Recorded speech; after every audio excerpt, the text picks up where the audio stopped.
Yeah, hi, good morning. It's Lou Claus here at the uh, Authors Corner of Mr. Claus House. And of course, once again, we're here to introduce two authors, mother and daughter, Elizabeth Gorcy and Liv Gorcy. And so they have written several books, four books, right? As I remember. And you now are at the point. Did you bring a copy of your book? Uh, Um, have you do have something, a book. I will something.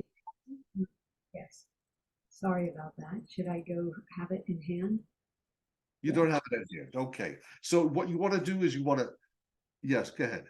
I'm gonna get a copy. Sure, get a copy. Uh, so, Liv, how when did you start writing? I started writing, I guess like actually writing, probably my first year in high school. Okay. But like my mom would like write down the stories I would say and stuff I would say. Yeah. But I wasn't actually putting it all together myself until around eighth or ninth grade. I would say is when I Oh. really started about it. What are you doing now? What's your day job? Right now I am I read scripts. I'm a script coverage intern for Okay. a company called Stampede Ventures. Okay.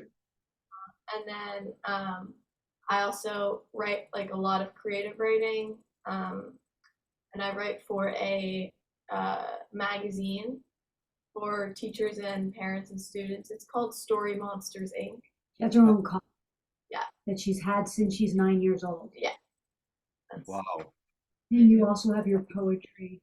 yeah. So So, who was the inspiration for this, by the way? There's got to be someone who inspired you, Liv. What do you say? Is mom an inspiration there, seeing that she's written a few books?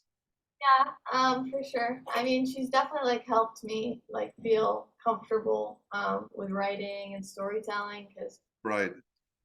like helped my confidence. But my inspiration, I do a lot of babysitting too, so I'm like with children all the time. Yeah, Um, yeah. it's nice to be able to write something that they would want to read. Makes sense. Makes sense. Yeah, I think one of those things that you might want to comment on this is the that the inspiration obviously is the interaction that you have with children, Yeah, right? I mean, you really get to know what you need to write about, I would imagine, by having that conversation with children and really get to understand them. It's one thing about coming up with your own ideas and so forth, but from your own personal, but it's nice to be in front of and listen to them. Elizabeth, you've been doing this for a while. What got you into the business? What was your entry? so I was What inspired you? in LA, as you know, there's a lot of traffic, and she was almost 3 years old, Olivia, in the back seat, and I was making grunting noise about the traffic, like, oh God, come on, move. And I hear from the back, you need to enjoy. And I'm like, who's she talking to? And looks out the window and she goes, look at those flowers. I like to smell those flowers. And so I started writing. I called them livisms, like little sayings that she would say, Very cool. and writing them down. And then Liv and I would take walks around the block and we'd come up with stories to put some of these everyday living things in. Uh-huh. And the book is that, a kid should not only be seen, but they should be heard. They're amazing teachers. And they could teach us, especially in this modern technological society, to stop and get off the computers, go to the park, or in this case, green is good, which Olivia was always a vegetable eater as a child, which most kids aren't. And so, we took her to organic farms and farms to see like live vegetables growing and to get her curiosity going and kindness to animals. So it's a lot, it was all inspired by her and our boxer dog, who is somewhere running around. Uh, Our dog, yeah. Yeah. yeah, very good. So there again, the it seems like when you hear what's going on in the world today, that there is this awareness. That's of course it's been happening in my lifetime for quite a few years, but it's now really seems like it's percolating, in getting children aware of nature, getting the natural aspects of things, uh, not to get caught up in the electronics or to get up in the digital age, but to get back to nature, back to the fundamental of what is something that is experiential and allows us to children to allow them to really get the sense or the feeling of what the where the real opportunity is, the opportunity of being able to be human, and to since we are these wonderful evolved creatures at the top of the food chain, that we are sensible and creative, and we have, we're able to inspire the creativity in children. And the books, I think today, are critical for parents to interact with kids. I know in my particular book is that I always say I want the parent to read the book to the child, so that because they get inspiration while they're doing this, and they see the interaction that occurs, and they have this very important equation to be able to make their child the best they can be for learning these life lessons. So you were saying that in your book, the inspiration there is green, the idea of the green revolution that is going on, going back to eating well, and yes, I couch it a little bit. I couch it from a perspective of that you are contributing to your body and your mind and to outside when you actually recognize that eating well and eating green is a contribution to your body, is a contribution to your well-being. It's not only knowing that, but adapting that, and then being able to live that life, live a life of being a contribution to everything. Just eat well, think, do the kind of things, read the kind of things, and children, I think, are inspired by that kind of clarity that children's books provide. So tell me a little bit about the books that you've written so far, so that our audience can hear about a little bit more of their stories, maybe a little bit of overview of what those stories are about. The first one is called Going to the Park. Okay. So instead of actually being on an iPad, or parents being on computers all day and iPhones, it's actually going to a real park and seeing trees and taking a bicycle out into nature. So they all sort of line up in a way where, in our modern technological society, how can we best be humans in this world still, instead of just electronic and actually. Well, there's nothing wrong with, like, you have to adapt. Like, it's a, like, you're going to use technology, but it's about just taking a break and, like, being able to step. Being able to separate, and not to be addicted to it. I think that's one of the aspects of whatever you do. electronics have a tendency. I certainly recognize that I'm addicted to it. At 5 o'clock in the morning, when I get inspired to do something, right next to me is my phone. So yeah, and I'm sure everyone else has the same thing going on. But it's yeah, the issue there is to become a little bit rational and understand that you can be an effect of that. And so that's so the first book inspires children Take a to be and aware, and their parents. and their to be- parents. Right. And then How about the second book? that's The Green is Good. Okay, gotcha. And then one, do you want to talk about Read, Read, and Read? Yeah, the third book, it's about like the importance of libraries in schools, and like how like storytelling is kind of like a magical thing.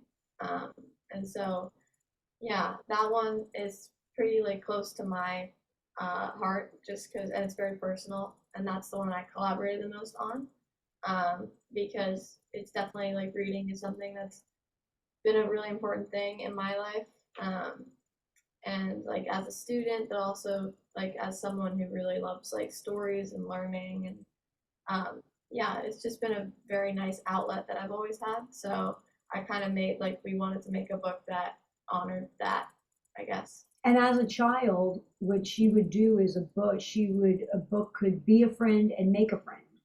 So, you know, Or like you can connect with somebody else on reading, and then kind of connect to the book or connect to the story.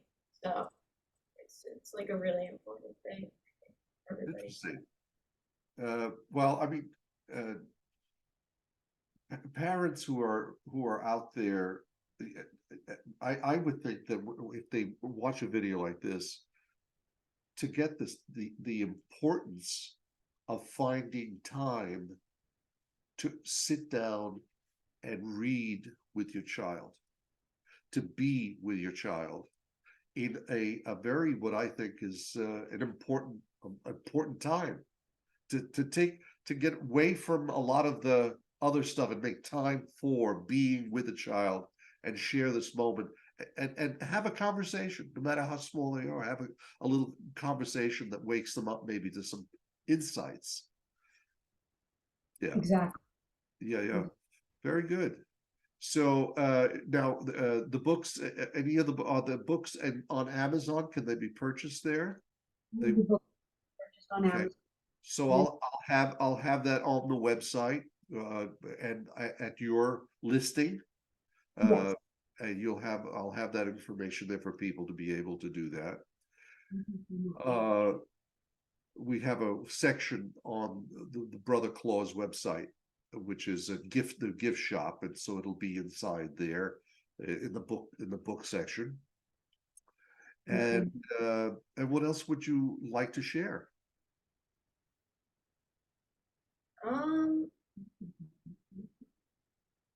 Yeah. I guess I can like even say like I think like right now, like as Christmas is right around the corner and everything, and I feel like people like parents might like try to push to be like, you know, I want to buy my kid books so that they read, and I want to, every parent is always trying to like get their kid to like read more, eat better, whatever it may be. But like at the end of the day, I feel like you have to treat it like it's something just as fun as anything else. Otherwise, if you're the parent and you're treating it like it's this kind of not even like a chore, but something that needs to be done, I've just Right. like literally like witnessed like kids like not wanting to read, not wanting to do any of that, not Right. good. Yeah, that's a good that's a really important insight, that when children see it as an obligation to learn, you gotta do this, you gotta read this, we gotta do that, we gotta do this, that children have a tendency to go to the other place and resist it. And yeah, and I don't even think this is not an issue of This is not a gift. You know, this is Yeah. not a, I don't want to come here. Oh yeah, open the wrapper up and there are books there. Oh, what a wonderful gift. Isn't it a great gift now? No, I want a dolly, or I want a truck, or I want this. Yeah, so it's the gift is unconditional. The gift is you buying the book, making time to sit down with your daughter or your son, wherever it is, and have a session. Make it a habit. Just make it a habit. And just keep on getting those great stories. Do your investigation, parents. Come into this side if you like. Listen to the author's intention and what they really want children to get. And if you have an affinity for it, look into the book, buy the book, and make it a habit to be created. And to read it with the passion and love to your child, as Yeah. making them read. Like, why are you not reading yet? Like, Liv was a late reader. No, right, right. And by not pushing her, all her teachers said, "Don't worry." And I was like, "Okay, I won't worry." But by second grade, then she was like reading Harry Potter, the whole series, and she had the curiosity. Get them curious, get them interested. Live at Harry Potter in second grade. That's a pretty amazing thing there. My experience was I started my daughter on the Sweet Pickles books. I don't know if you're familiar with them, but there was, you know, it's every animal had a personality, so that Goof Off Goose had was just not willing to get up in the morning, and all the things that were outside in the backyard, well, she never neatened it up, but it snowed one day and everything was hidden and it was so beautiful. And anyway, but the stories were so great, and they became a very popular. They sold like $300 million worth of their books. It's a pretty large organization, and I bought every one of them. So that's what. Yeah. So I think inspiring children to follow the wisdom that parents have experienced, that adults have experienced. Liv as an adult now, that she has experienced.